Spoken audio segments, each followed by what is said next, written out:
Number of units for the lecture is 2, 1 unit for the lab. Gamay ra ang iyang lecture unit.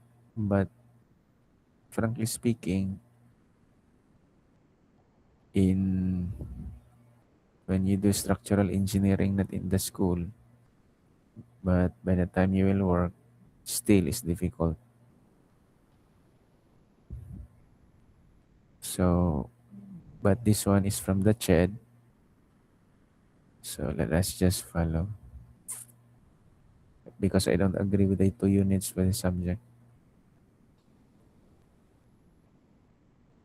And then the topics, we have for the topic 1, that's introduction about the steel material. Topic 2, familiarization of various structural shapes. Topic 3, analysis and design of a member under axial tension.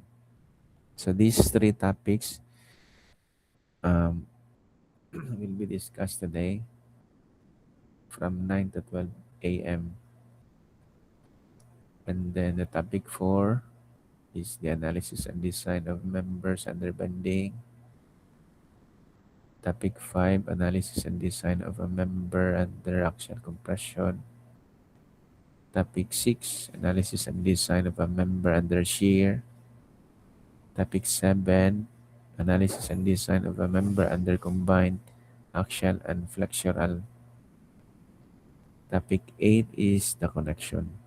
Connection, we will be discussing weld and bolt. Not with the rivet. Kaning rivet, wala na siya gina-practice. For our laboratory, you have 4 only. 4 only laboratory. And we call it design activity. 1, 2, 3, 4. For the grading system class, mao man ang bag-o karon sa outcomes-based education.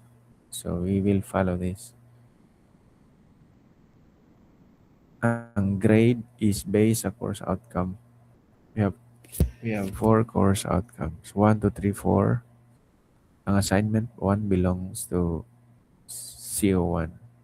Kani nga mga activities belong to CO2. Kani sa 3, kana sa 4, a total of 100%. And then the reference books, kani. Gamay raman ni, katong gisign sa inyo nga link sa G Drive, mas daghan to.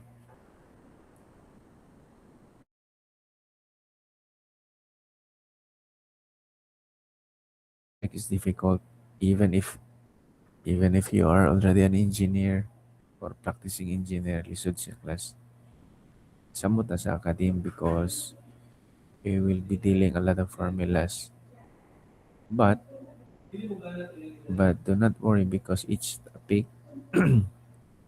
topic kana I will teach you how to understand. I will guide you for you to understand, especially the calculation. And I hope, well, that is my job.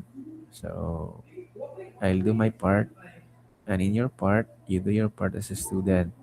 Like after the discussion, you have to read the books that I sent through Google Drive, and books in the library, and other books that you can acquire, especially kana mga reviewer books from a review center like Padilla, Gilisania, Bisabilia, and others. So, inana siya. So, kung naanad ka o sayon ra sa iya 16, kaya dili ni siya inato para sa una.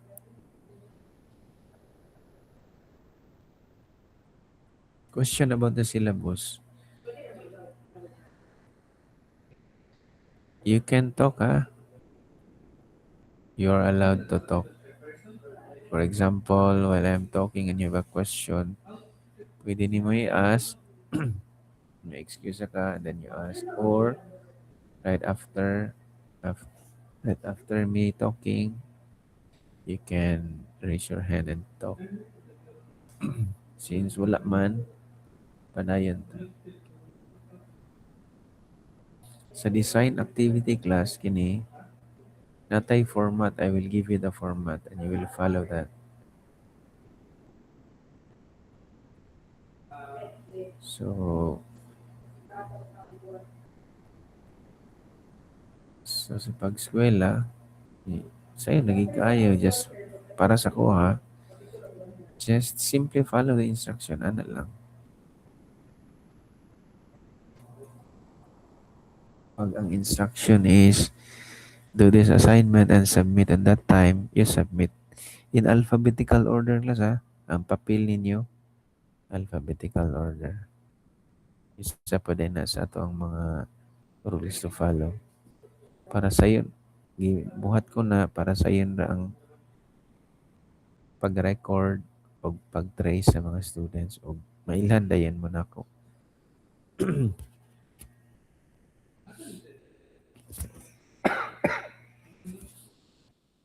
So, question about the orientation and the syllabus. Pare-pareha ni sa uban yung subject class o sa to ang concrete.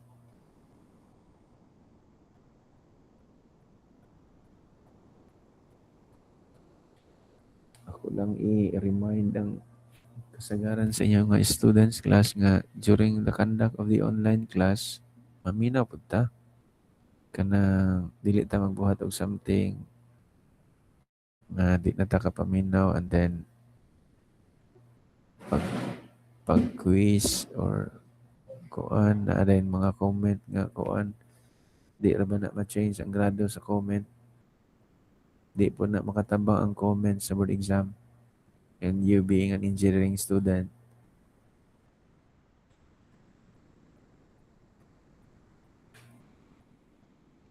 kay dili man pud magilty ang instructor class because the instructor is doing his part man.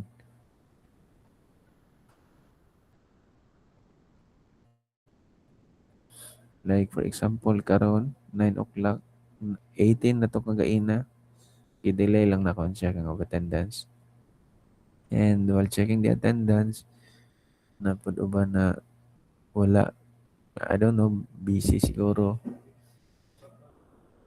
You have to understand class, and I think your parents will understand that you're attending the online class. Your parents are supporting you in your education. Mamo gid na ang tinuod. So kung magklase ta through online, na naman ta sa balay, you have to focus po dun. Focus po. Advice na ako sa inyo. But kung sayop ko sa inyo ha, then bahala naman. Pero ang kasagaran sa inyo class are following. Naliuban ba nga mga inana and then moram na sila kasagaran ang kanang magbuhat og istorya nga pandaot sa ibang tao.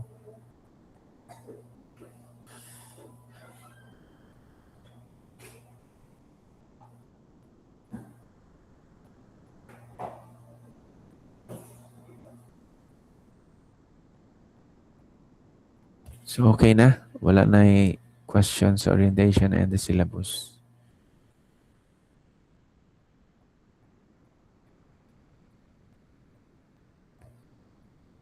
Okay na ang tulo upat. Okay na po. Sige. Ready na mo sa koan? Next, sa ato ang lesson. First meeting pa ni nato. So,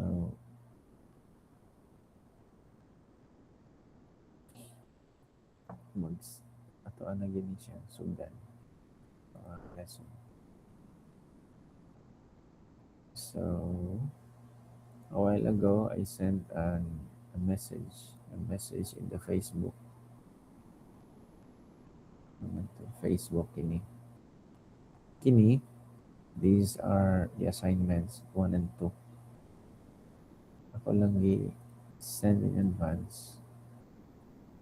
Aron dili ko makalimot.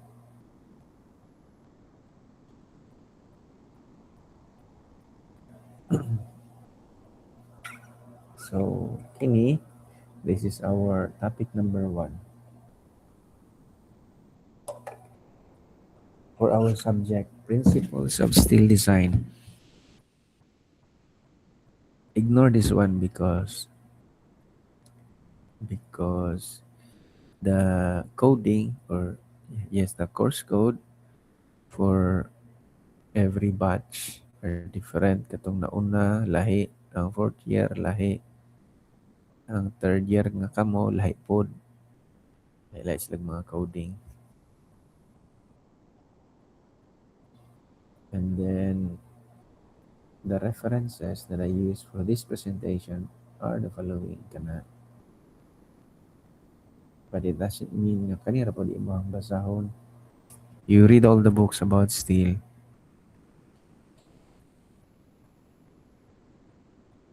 Okay, let's start.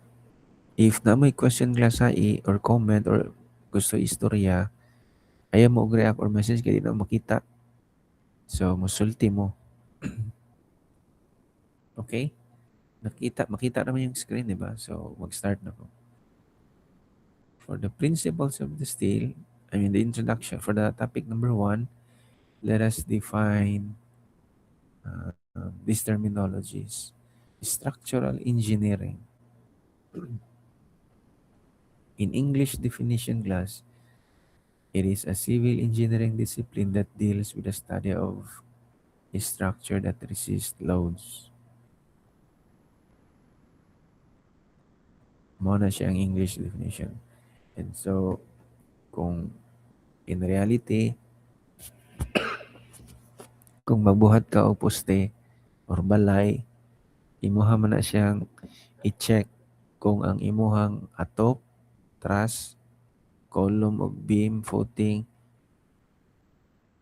iimuha man na siyang i-check or i-calculate ba ang iyang kapasidad, kung ang size, mga sizes ba, o ang materialis ba nga magamiton sa balay can withstand kanang maka sugakod sa mga loads, kanang loads sa Bisaya, sa loads, for example, kanang naihangin nga kusog, ulan nga kusog, or tao nga mukatkat, or imong refrigerator, inana.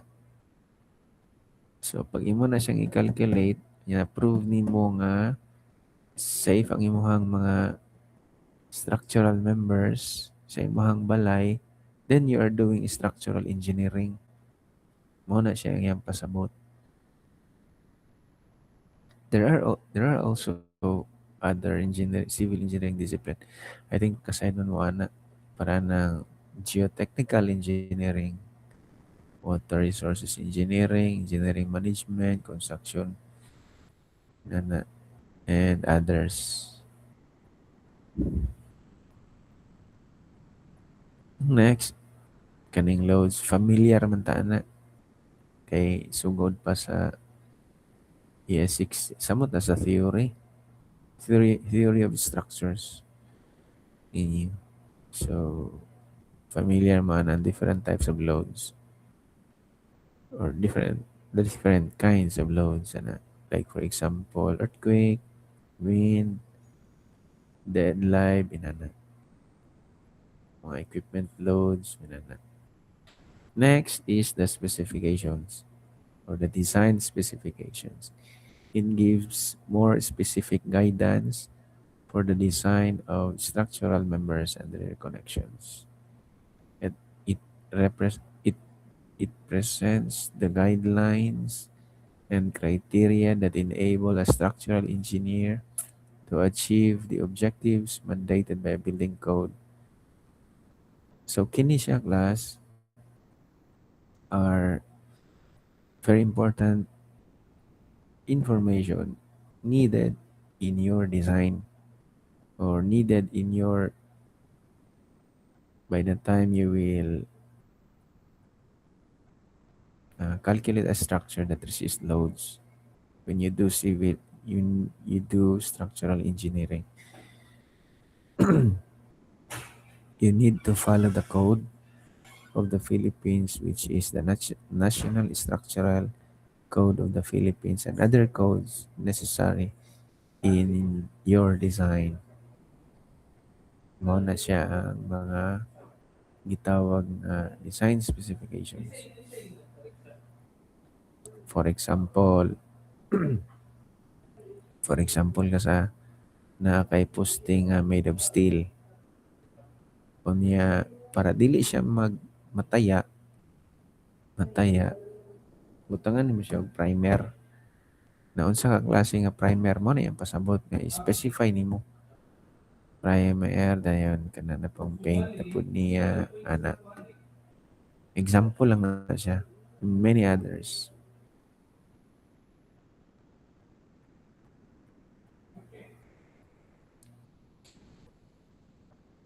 And these are the following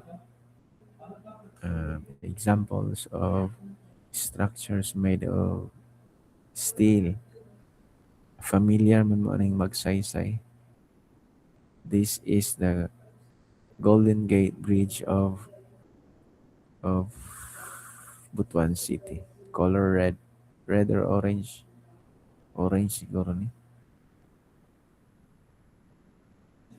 Magsaysay Bridge. I think naka-experience sa mo tanan diri imposible og dili. Kay mga gimgita dira. Siguro na diri ang isa sa inyo kaniyo kasakyanan. O di ka kaning diri. Or diri. Or kining nag-drive duha kaniyo. Duha sila. This is the bridge. Another example is a warehouse. Butanganan og something. Kini is made of steel. Kana atras the column. Kani pod made of steel. Kani pod made of steel. Or even kani ang cladding.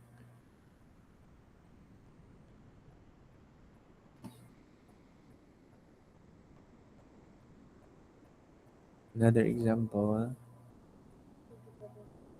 Huh? Ipa-double check. Same ato? Ang katong cancer verify, na same dire sa imo na ato siya ikuan sa imong thesis advisor. Okay, sige. Kung wala kayo. Okay, sige. Thank you. Sorry. Ang next is ang pipe rack. Katong sa concrete glass, nag-mention po ko og pipe rack that is made of concrete kini. This is also a pipe rack made of steel kani. Ang iyahang ginasuportahan ani are pipes kana. This is for the oil and gas. Kanang butang na to gasolina sa ato ang motor mo ni sila.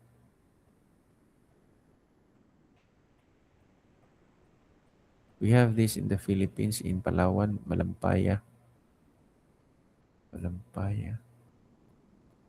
Next is kaning balay. Ang kining balay daghani. I think yung mga balay made of steel or ay steel sa ibabaw, concrete o kahoy. Combination of those materials. But in our example, the house is made mainly of steel members. Kana poste,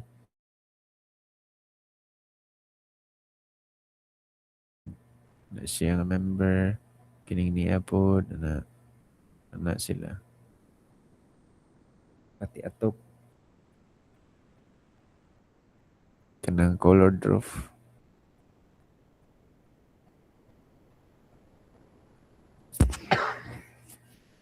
So, wala ray question ani. Kay example sa mani. Next slide is kani. Kini, we are familiar of this. Sa ato ang strand of materials. kining rectangular shape is the specimen or a body subjected to a force P. And then this specimen has a length. Upon the application of the P, it will elongate at a distance or measuring delta L. Now, in your drawing, if you will take a section view here, you will cut, and then this is a section view, which is kini section. Makita nimo yung cross-sectional shape, which is square or rectangle baka ni or square. Na po din siya cross-sectional area nga A. And then kini is the general formula of the stress. Stress is force over A. So, kung makikistorya ka sa uban nimong kabatch nga dili civil engineering, your language will be, I'm so force over area of this subject.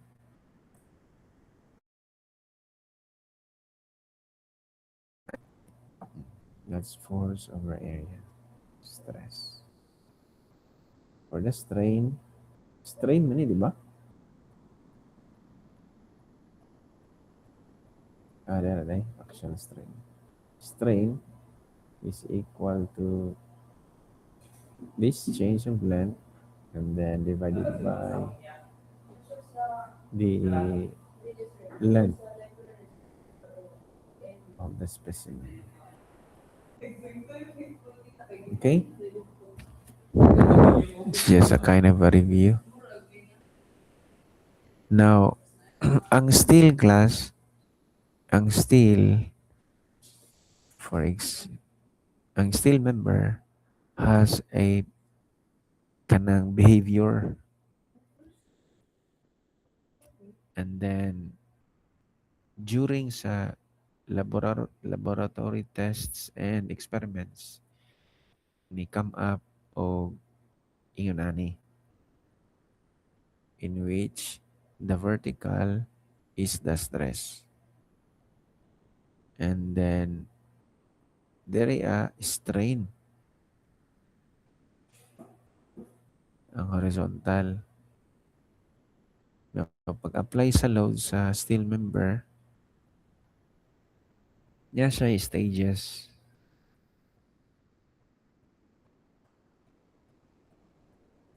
From here to a stress of up to here,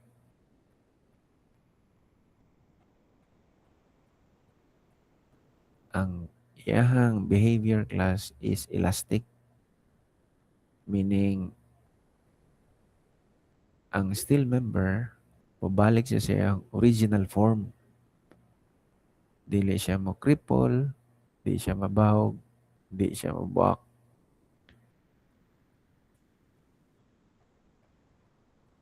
So that is elastic mo yung behavior.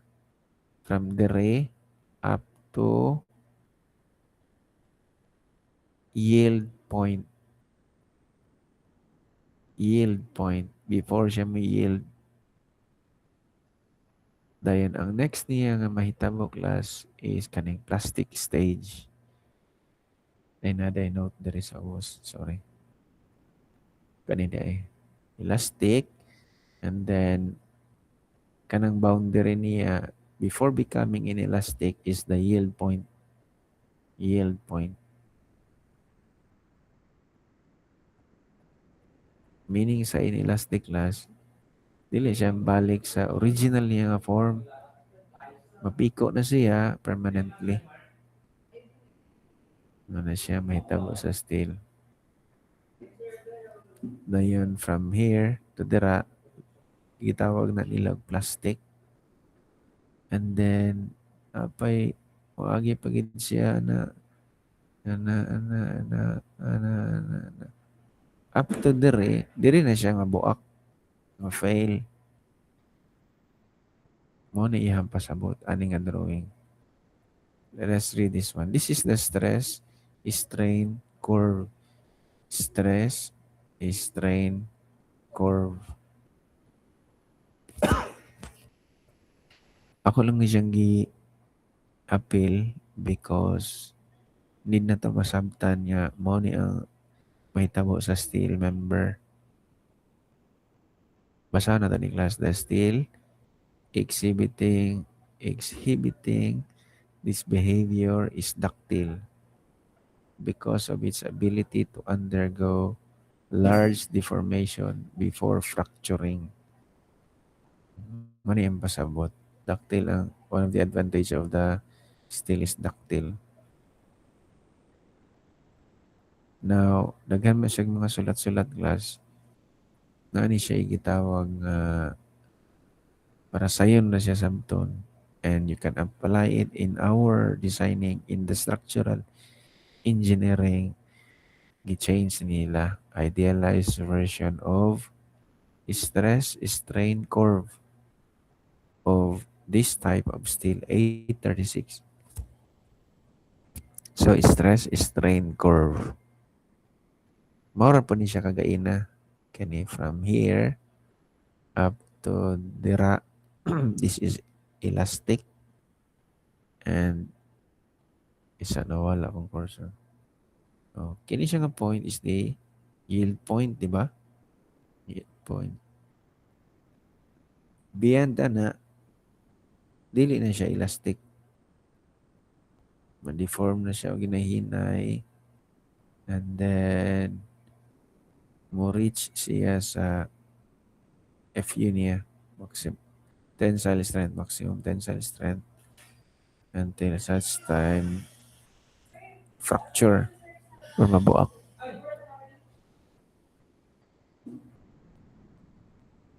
Kaning yield point class, kanang yield point na ay strength sa steel nga gitawag o yield stress. Conservative kaayo ang mga engineers creating the code for designing the steel member by just considering the yield point of the steel only. So, up to the yield point na tama na to ang designing. It excludes the plastic up to sa pinakatumoy. So, dire rataman. Pag abot sa yield point, pag beyond na, i-consider na dahil sa engineer nga failure ang atong structure. Di na, basta makupi na, failure na dayon siya. Dili nakibali niya hulatan nga mahugmak pa. Sinana ka, conservative ang code. The ACI, sorry, not ACI, but AISC Manual for Steel Construction. Katong ACI, mo tong sa concrete. Steel man ita. So, man yan pasabot sa curve. Kani. Okay? I hope na natin antiguhan. Kaya ang notes kani. Modulus of elasticity of the steel is 200,000 megapascal. Fu is the tensile strength. Ultimate. Fy is the yield strength or yield stress.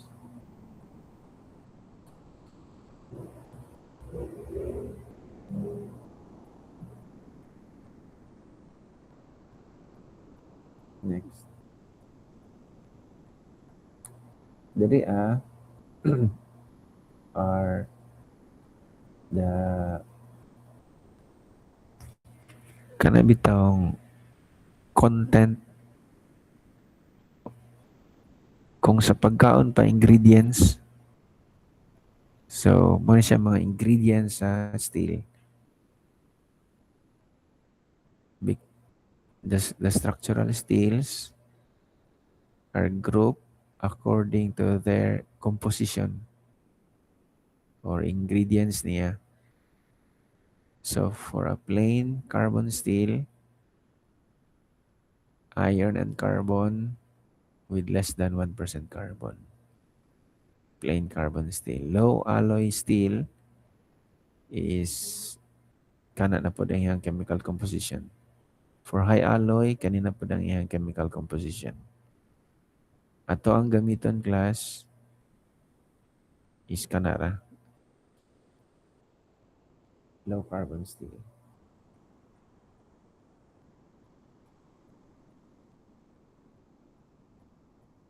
Kini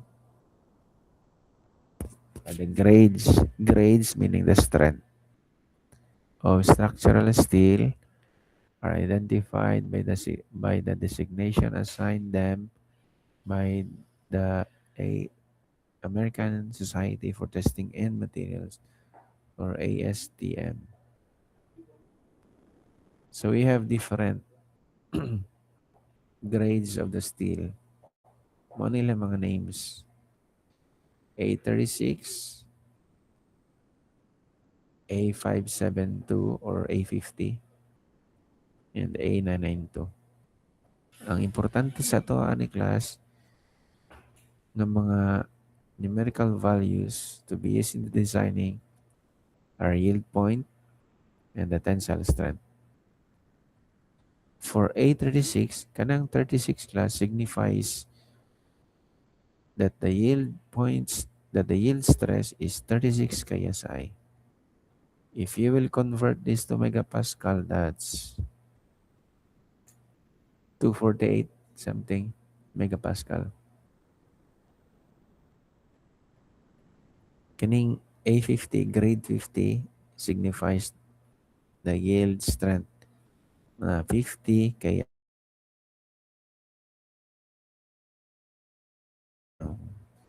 2 megapascal na siya.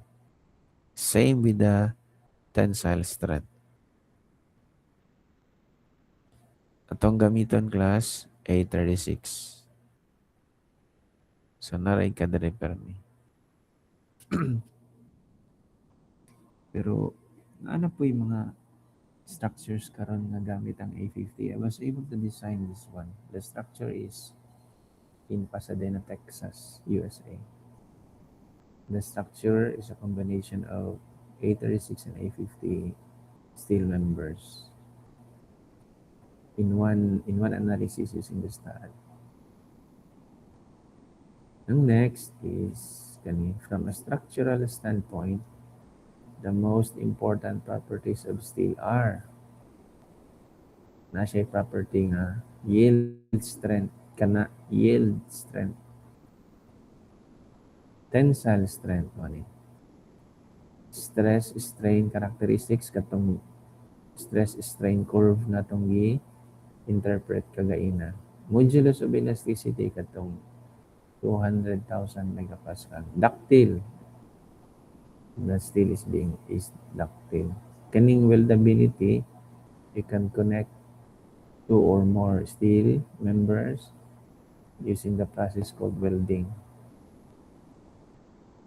Fatigue, toughness. So kini tanan class, naray sa libro katong mga PDF ng ipanghatag sa inyo.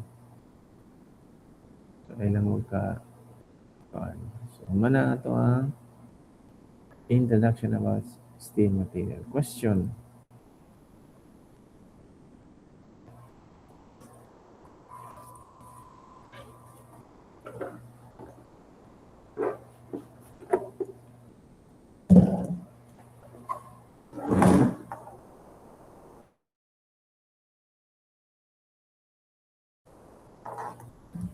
So if you want to know more about the topic number 1, you read the books that we have, or other books you have or available in the library.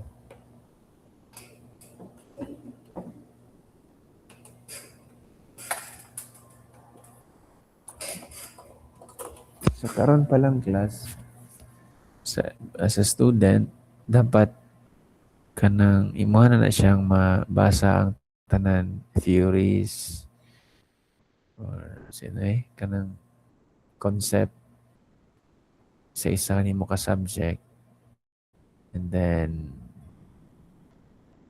well sa ako effective kay ng kanang bitang isulat sa notebook because I can remember by just browsing my notes compared ng magnaw lang og dumdumon ra sa base sa brain mamalimtan mo good because magamit man imo by the time you will have your review. Kung mag-review raman dili naman ang instructor niyo di naman mabasahan o ginato. Diretso naman na siya sa problem. Kailangan na ba kayong subjects ang civil engineering for the board exam? So kung anad mo sa unang walay notes o nipasara mo, try siguro i-change ang inyong strategy. And then, study ka, aning ang mga subjects, steel and concrete. Kato yung theory of structures class, very important to siya. Ito sila ang pinaka-basic. Yes.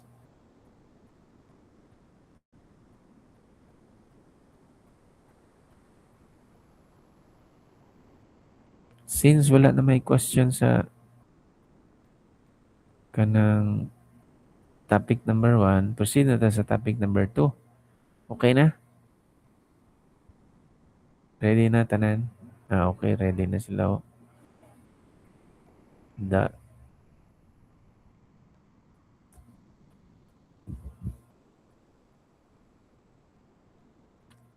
Feeling nako kaning mga nanggi-react mo ni sila ang nakatubang og laptop.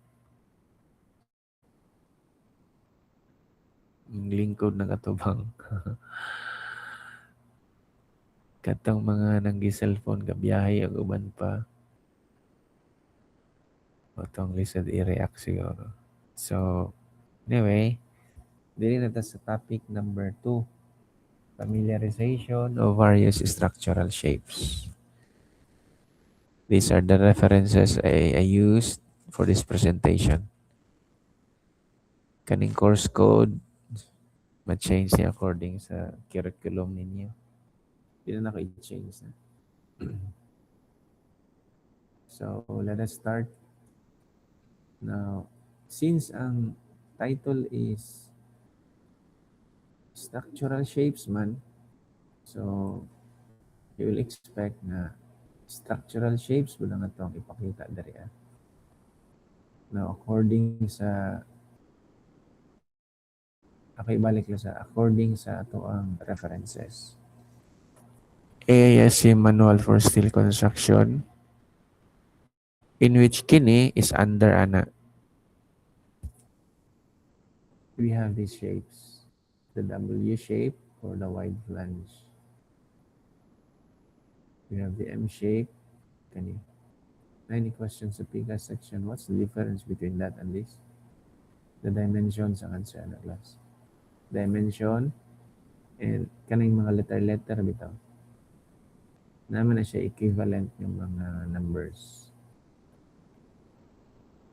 Dimension and its purpose or use. For example, wide flange are used for columns. Kini for beams. Inana siya pag So, kung magtrabaho na ka and you're designing a structure, kana mas ito na kaanihan siya panggamiton. Mang nakasulti ko inato nga kani magamit sa kuan, kani magamit because that's the specification and the standard.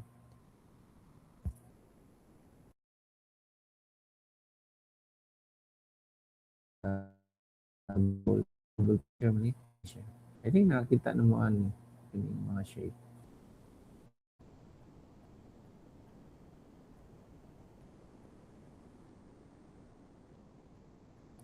Ang next is S shape. Ang lahi po siya og kuano. Ang uban tawagon nila I shape. But for AISC, that's American, this is S shape. Kani gamit ni siya plus sa mga crane beam. Kani beam. Kani mga access platform. Kaning HP shape halos pareha sa M shape na. Kanang C shape ano yung actual skin or the channel. Kanang channel sa ato ang atop. Channel po na siya. Pero ang iyang size is not for like this. It's only for the roof. Nasa ito mga balay. Ganyan na sila. Yan, igpis ka ni structural member mo gini. It carries a load. Ito ng mga dagko ng mga loads ba? Huge loads.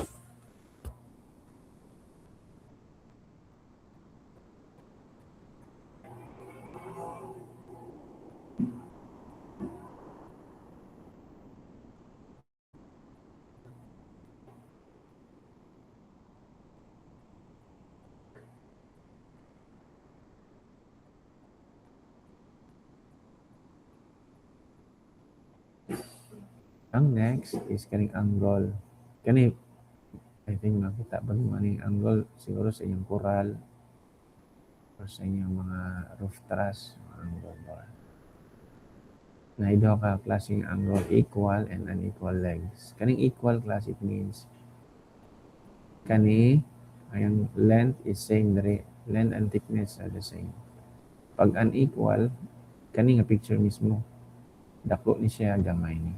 Mubo niya taas compared to each other. Ang next is the T-shape. Ang actual photo ano is kini. That's the T-shape. Ang next is ang double angle. Two equal legs. Yan apoy unequal legs. Gi-combine ang duha. Nani siya i-purpose nga nang i-combine siya. Kanang mga letter class na siya yung mga important use. Na siya mga values. Kini combination section. You are combining the two shapes. Kani, let us say this is the H shape. You will combine this with the channel. Nani siya purpose nga i-combine siya for a specific loading and purposes. Kini two channels. Kini channel and an angle and a channel. I-combine mo ang mga available shapes. Kadto nga mga shapes class from I to A. Kadto nga mga shape mo mga standard shapes yung makita na to commercially or mapalit na to sa mga hardware. Next, kaning pipe. Familiar ta ni. Makita man na to sa mga poste. Structural pipe or kini rectangular hollow, square hollow section or rectangular hollow section. Structural pipe ang tawag ani sa AISC sa Americans. Lahi po ang naming ani sa ubang code like kanang sa Europe, Australia, lahi na mga names nila. Next is the bars and plates. We have the square bar and then the round bar. For the square bar, this is the actual photo of the square bar. There's also a plate, kaning plate, kanimon siyang plate. Nani sila mga specific purposes. Kani makita na to ni sa itong mga, I think kanang sa mga bintana na to, window grill, itong balay. Next, built-up section. Kaning built-up section class, ay example, dili na siya standard shape. Imo siyang gi-build for a specific purpose. So kaning example class is 2 channels. This is the standard size, makita na nato. But kini imong gi-build up niya is a plate with 20 mm thickness and a 300 size. Kini pud lahi pud siya ka thickness o 20 and 200. Kini kini ikaduha, this is the wide flange and the 2 plates. For a specific purpose, imo siyang buhat. Now, yun sa man siya pag-connect by welding kana. Kining example class, you are connecting the 3 plates 1, 2, and 3 by this dark fillet weld ang tawag na. And so you can create something like this. These are not standard sizes. These are build-up section. Okay? So, ang next is kaning katong mga giingon ako sa inyo class nga. For example, ang W shape na siya mga letter diha. Na siya mga corresponding values. Na. For example, ang imong gamiton is a W shape. Ang name sa W shape kay imong gamiton is W21 by 201. So, ang that into mm. Ang ihang D, kanang D, which is kana, is 23 inches or 23.03 inches. For the web, for a steel member class, ang kaning nagtindog nga part is the web. Kana nga part is the flange. And so, web and flange. Ang TW niya, which is kini thickness of the web, is kanang duha. Fraction and decimal. Pili ra ka sa duha. O niya, T over 2, you just divide it into 2. Mo ni. Dayon kanang DF, which is kana breadth of the or width of the flange. Kay flange man eh. So remember the naming ha? Or part of the, or the name of the part of the shape. This is the web, this is the flange. Thickness of the flange, TF, which is kaniya, TF, na siya ay kaninga size. Then kanang T is from dira to dira. Na po siya K, anong K ani? Kana K1, kato. Ano lang. Then, pumupadayon ka dire, W21 by 201, nara iyang timbang class 201. Wala lang siya natupong ang PDF. Align man sila dapat diha. Ang timbang dayaning W21 by 201 is kaning 201. 201 pounds. Ano yung timbang. And other information here and so on. You will need this in your design.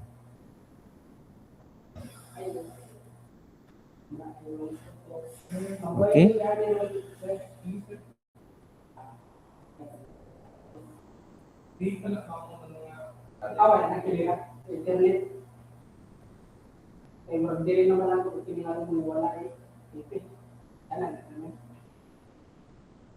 Okay, so mo to ang topic number 2. Question about topic number 2. Wala na po.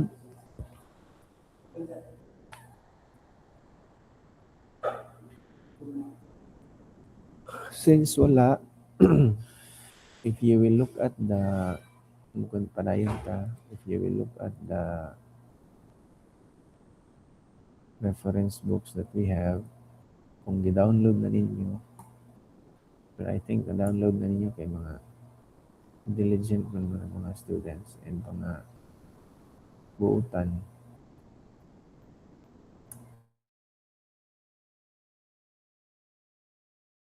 So, inyuhang na-download mga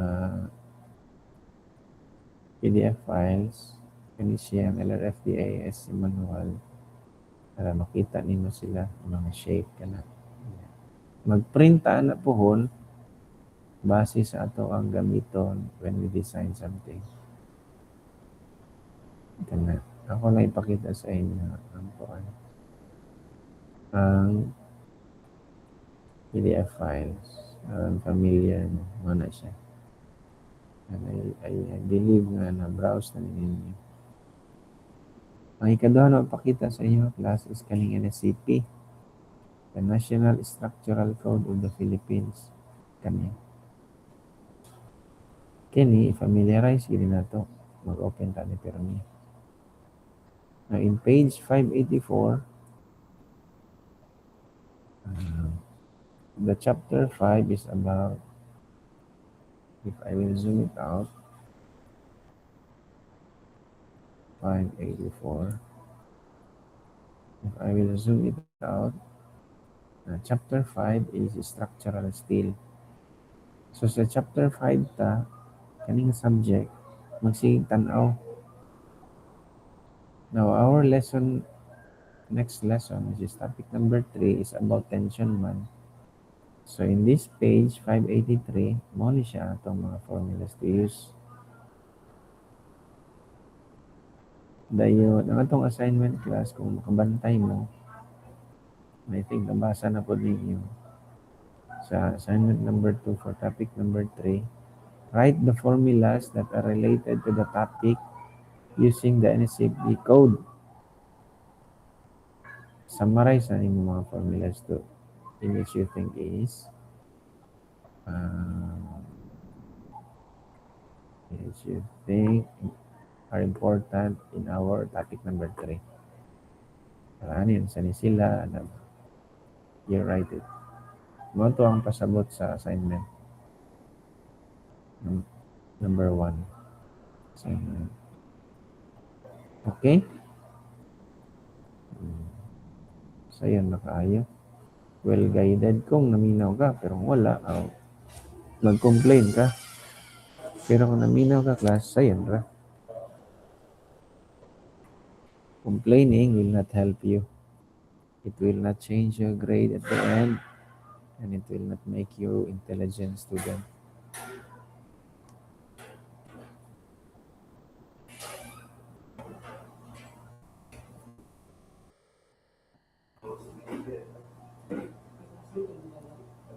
And then, katong NSCP class, kung nakay subject sa ako ang concrete, din na po ka sa concrete ng tanaw. Chapter number 4, structural concrete. Kung nakay assignment na formulas for that particular topic, din na ka magkuha og answer. Yeah, kung ang atong exam is appeal ang mga definition of terms, nara po na dire. Dire na ta magkuha sa NSCP. This is for the concrete niya. For the steel, meron po siya mga terms dari class. Terminologies. Wait sa para na chapter 5, structural steel. Na siya yung mga table of content. Mga letter, na siya yung mga definition of terms dari class. So kung ang ito ang quiz, may definition of terms na na dari.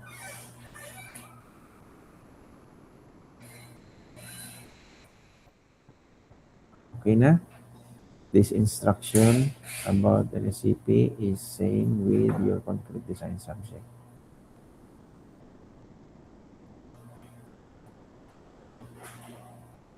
Okay, question.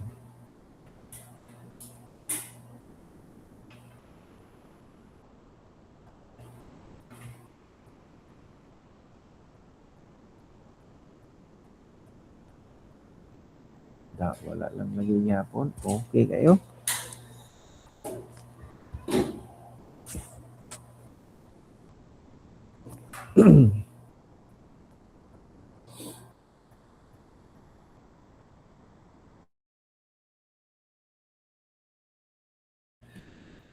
Before ta mag topic number 3, mag-break sa ta. I mean, kana bang mag-time out ba? Before proceeding to topic number 3, analysis and design of a member under axial tension. Okay? Minsan may mo agree nga mag kanang kada sa CR break or coffee break or pamahaw break. Daghano eh. Sige, mag-break sa ta class. Ano lang sa. Oh, na question si Rigo. Ay, sir, mga tana ko, sir, ang katong deadline sa assignment na to sa steel. Ang deadline sa kuan mga Katong Tuesday. assignment. Tuesday Okay. na. Okay, sir. Sige, sir. Thank you. And then pag maghatag mo sa assignment class, you have to sign the syllabus receiving form.